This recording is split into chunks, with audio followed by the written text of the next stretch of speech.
Thank you for tuning into our new show here on UTVS, The Culture. I'm your host, Jancilyn Huff, and our panel for lit topics today are... I'm Augustus. Araya Smith. Elizabeth Dola. Today's lit topics are 6ix9ine being arrested for RICO charges, the new trendy scandal black fishing, and Black China endorsing new whitening cream in Nigeria.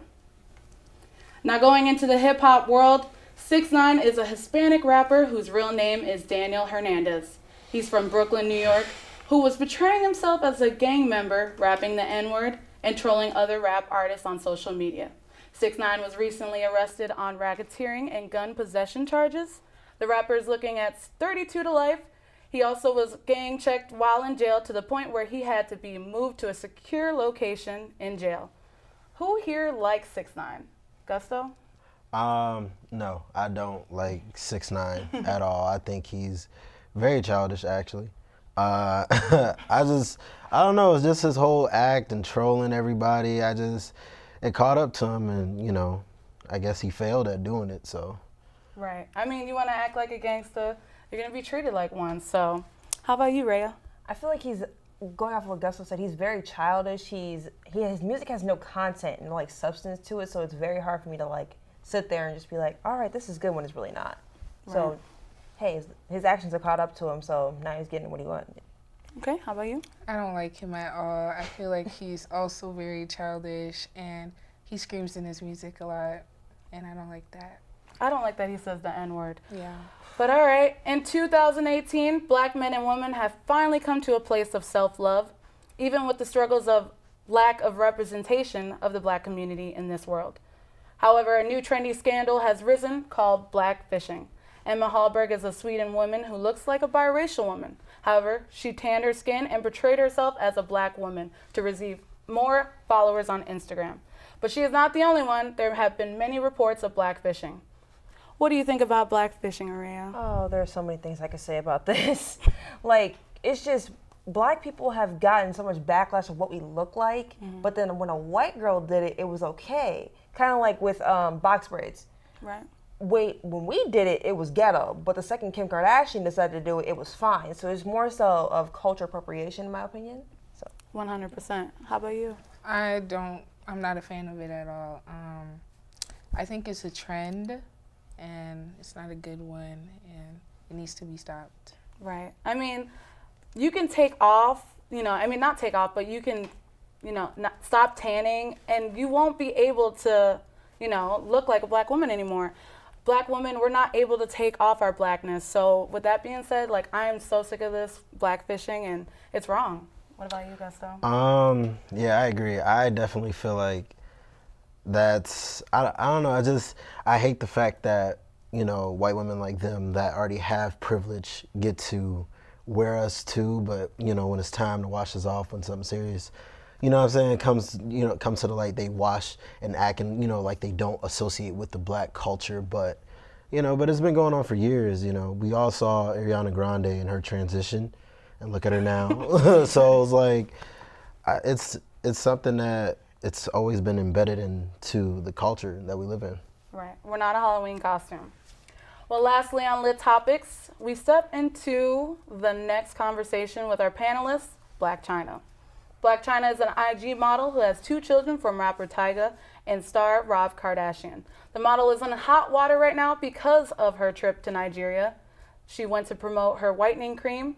The whitening cream is to lighten your skin color. The model did not use the cream. She is just endorsing it. I hope that check was really worth it. What do you guys think? Gusto? She's the finesse queen. She's always been finessing. I definitely feel like she's horrible for doing that. I saw images and videos of her in Nigeria, not interacting with the people of Nigeria. And then I guess her mom took to social media and was like, you guys need to use some of that whitening cream to clean up that dark spots that y'all have or something like that. It was dirt. It was really, dirt. Mm-hmm. Yeah, it was really derogatory to black people, and her mom is not a light-skinned woman either. She's kind of dark too. So I was like, all right, this is kind of weird. But I don't know. Blac Chyna is a horrible person, all in all. I know, I wasn't feeling that at all. Raya? I kind of feel like Black China forgot she was black for a second. And, the saying, the lighter the brighter the better. She already is light-skinned, so I feel like she thinks that she is better than someone that looks like me or any of us on this panel right now. So she feels that if she needs to be higher, so she wants people to more look like her and not look like their authentic selves. All right. What are you thinking? I think what she's doing is very terrible. People in Nigeria are already bleaching their skin and already having a harder time accepting their skin color as a whole. So, yeah, I think what she's doing is very terrible. Yeah. I mean, colorism is still huge in this country right now. I mean, Hollywood is still not accepting all shades of black for movies and roles, so I highly agree with all of you guys. So, coming up after the break, find out what has people of color on campus triggered. Don't go anywhere.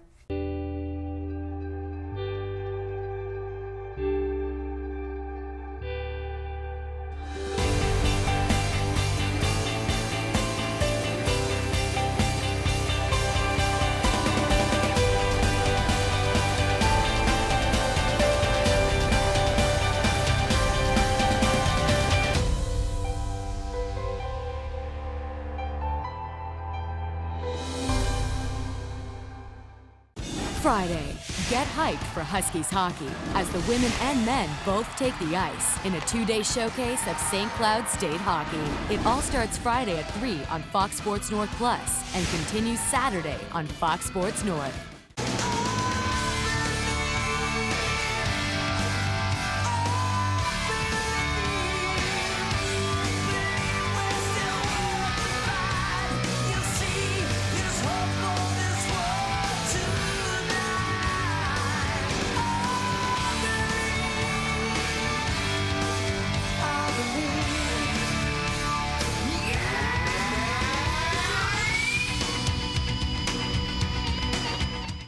Welcome back to The Culture. As you can see, we got our new panel going on right now. Introduce yourselves. I'm Savannah Tynes. I'm Josh Cobb. I'm Yasmine Ashley Badio. All right. Well, if you've been on campus, then you must have saw the poster all over Atwood with the saying, "It's okay to be white." A lot of students were not feeling that statement at all. The students that came up with the poster had other posters like "It's okay to be a person of color" and "It's okay to be Muslim" and others. However, the main poster was "It's okay to be white," which is in today's world, that's all we are shown, that it is okay to only be white. The foreign students that came up with this have more posters, and I want to know what my panel wants to talk about. I think it's very sad. We are oppressed enough. You guys do not need a sign to feel validated. Your privilege validates you enough. There are major disparities going on in this community already, and I think that sign just adds more to the division going on in the society. Okay, Savannah. Josh, what do you think about the poster? I think the biggest thing for me was just the fact that the university kind of continues to stand for it. St. Cloud State they've shown just repeatedly that they really don't care about things like that, and they don't have that sense of empathy, and they don't have that desire to come in and step in and stop things like that. I think that's the biggest thing for me. That group, they've been around for a couple years now, and I mean they're gonna stay around. They're backed up by the school. Before they do anything, they go to school, make sure that it's okay, and it's tough. It's tough. It's sad that the school actually stands for something like that. 100%. Yasmine, how do you feel about the poster? First of all, I didn't really see why they needed to put that poster up there. It's always been shown in history that white people have always been better than black people, like how they've imprinted it in our brains. So I don't know why they would put that poster up there. Nobody ever said that it was not okay to be white, so I don't really see why they put it up there. It was just cowardly. That's just really what it was. It was like one of those, let's say something racist without actually saying something really racist. Like it was like one of those gray area type of deals, and you just kind of hide behind that effect, the ambiguity of it. I think that's really what it came down to. And not only that, but our Professor Kahar even talked to them, and they couldn't even give him a straight answer. So, ooh, yeah, that was the biggest thing. That was the biggest thing. No, they really couldn't. They couldn't tell us what their purpose was, what their angle was. Right. They just wanted to say, basically, what they were there for was to antagonize, and that's really what they said. They said that they wanted to antagonize and that they have the right to do it. They didn't have a purpose, they didn't have an aim, they weren't trying to promote anything. They just wanted to mess with people. And that was kind of the biggest thing. I think politics are playing a big role in it too, because wasn't the association by some Republican club or something? Yeah. I think politics just at the end of the day boil down to convincing white people that other lives matter too. And I think that sign sort of blows everything out of proportion, and it just makes it really sad. And they sort of put it up there as a joke, but we are oppressed and it's still going on. Sure, slavery or whatever was over 400 years ago, but we are still taking the hit. We are still dying, whether you guys see and like it or not. And I think that just steps on us even more. I totally see that, yeah. It's the microaggressions. I mean, when we walk around every day, it's not, I'm not getting, burned, or I'm not seeing the KKK drive across campus. It's little microaggressions like that. And they're just as detrimental to, like, all of our well-being and our feeling safe. And for the longest time, Black people have been oppressed and still are oppressed. So that's why we talk about Black lives. So that white people have never been oppressed, so there's no need to, like, talk about, like, white lives matter. But, like, all lives matter, but there's no need to talk about it to bring awareness to it because everybody knows it. Right. So. Well, I mean, I would gladly invite the It's Only Okay to Be White to the culture to have a discussion, but you never know. I don't think they're gonna do that. They ain't ready for that. But we'll see after the break, see what sports Josh and Courtney have for us.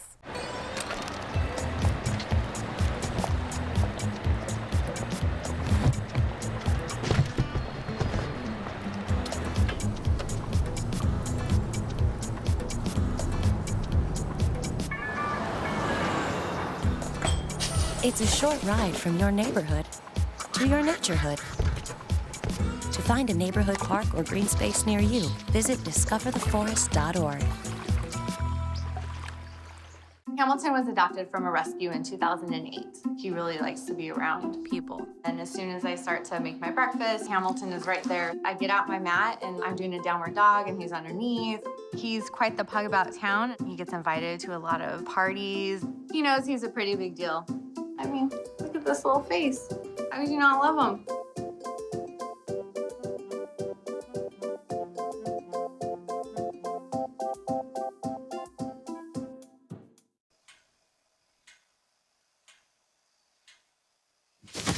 Awkward. I'm the awkward silence. You try to avoid me, then there I am again. But an awkward silence can be a great thing. Like Kelly here is about to demonstrate. You haven't really been yourself lately. Are you okay?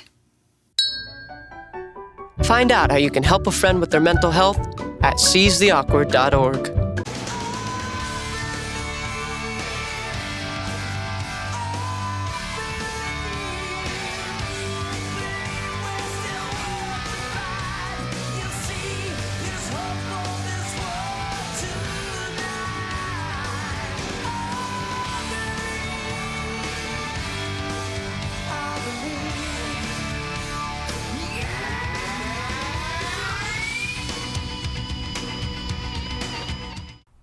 Welcome back on The Culture. As you can see, we have some familiar faces, but we got one new face.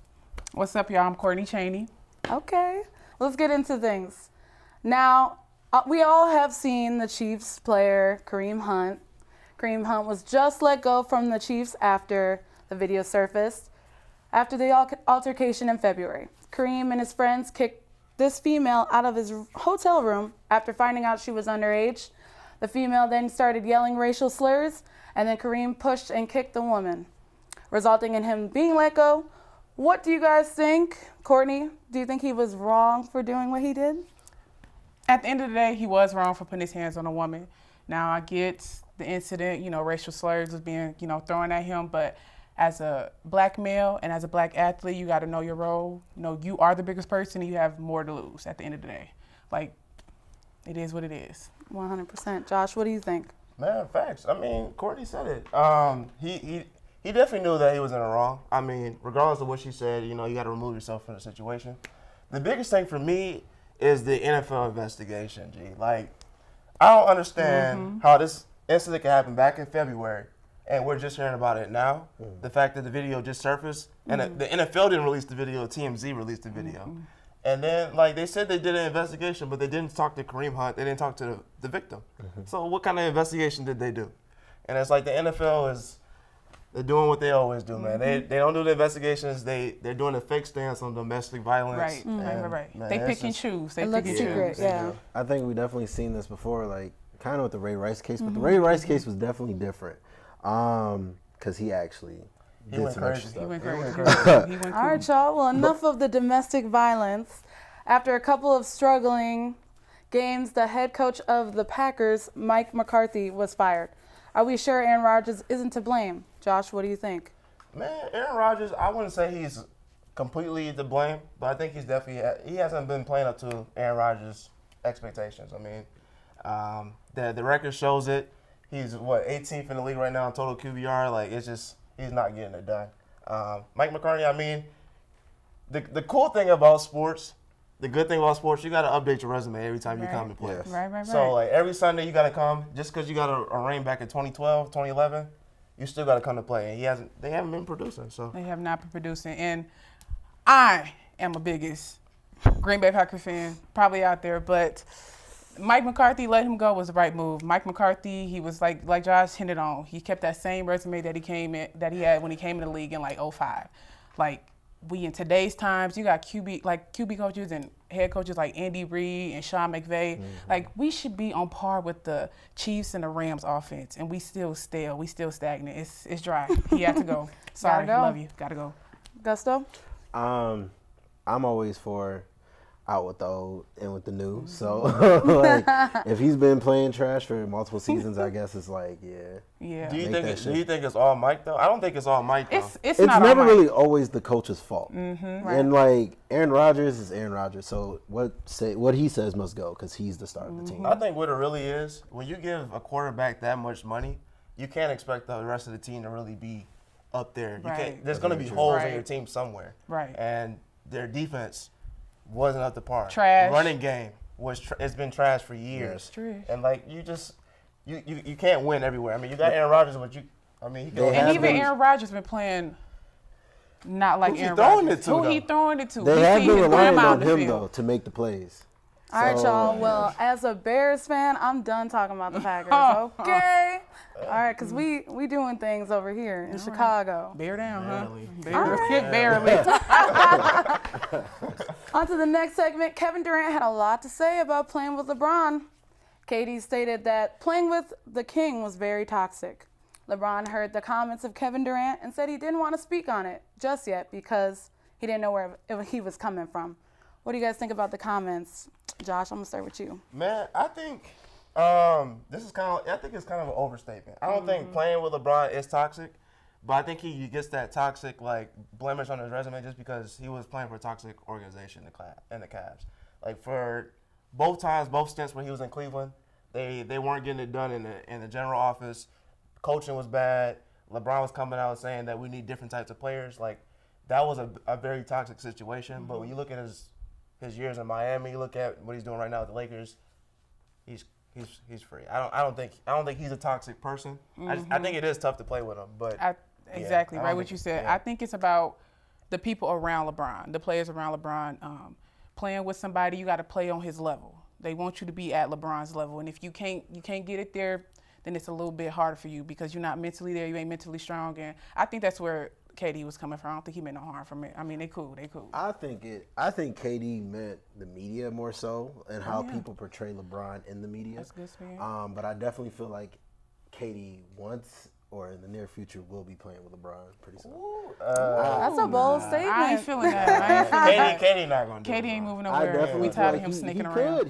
He did go to San Francisco. Right. Nobody thought that was gonna happen. No, we smelled that coming. No, we definitely smelled that. Yeah, coming. everybody felt that coming. The other one? He's not going to LA. He's not going to Why play would he go to LA? I definitely feel like he would go to LA. It looks like we are all on the fence.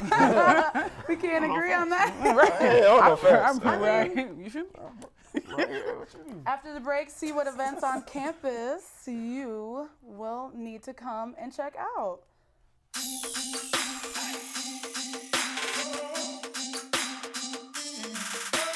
Taylor Swift, Lady Gaga, Chris Evans.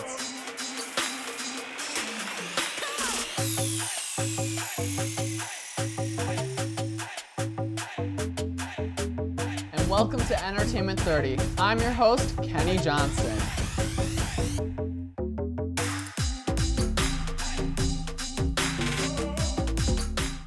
I got some Oxy after I hurt my neck. First, I took them to feel better. Then, I just kept taking them. I didn't know they'd be this addictive. I didn't know how far I'd go to get more.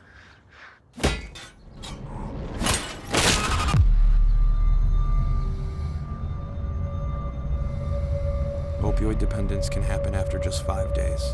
Know the truth, spread the truth.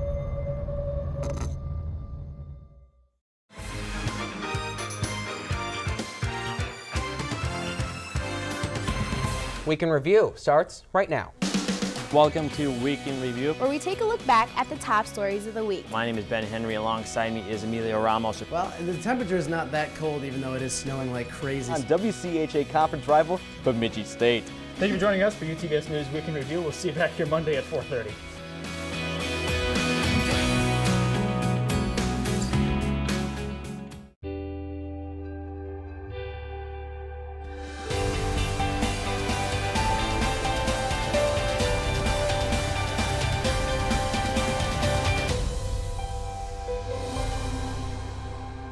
I am the founder and president of the annual poetry club here on campus.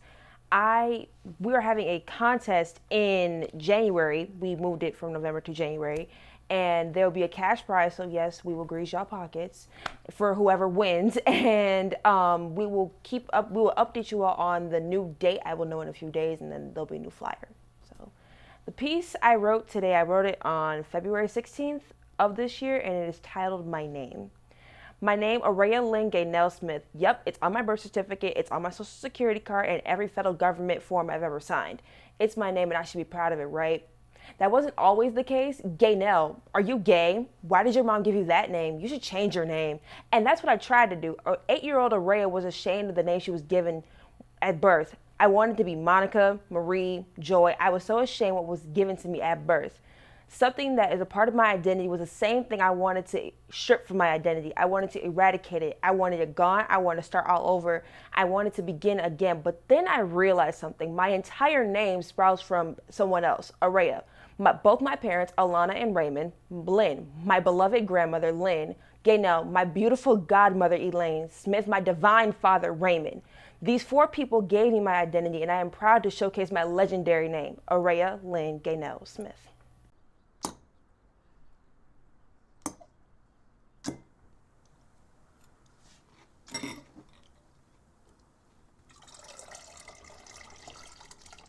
You act like you've never seen someone do this before. Because I haven't. Really? I've been doing this for a while. Saves me a ton of money. But we share this milk. Then we're both saving money.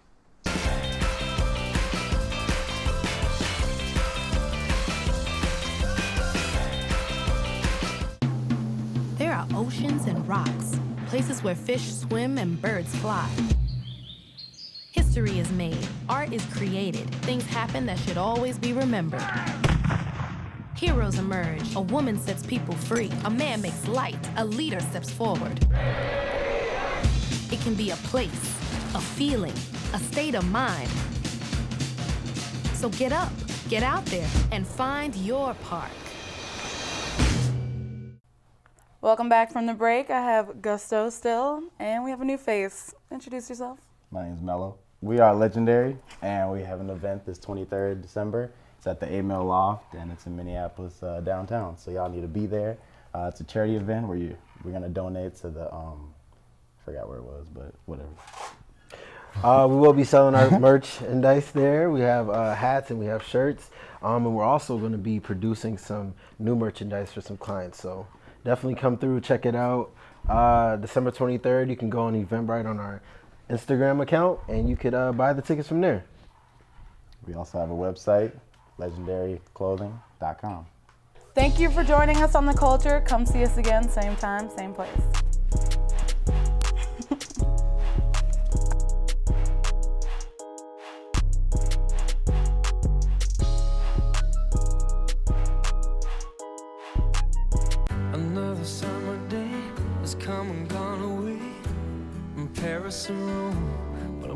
go home.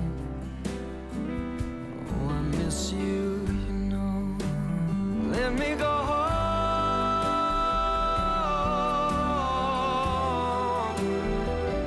It'll all be alright. I'll be home tonight. I'm coming back.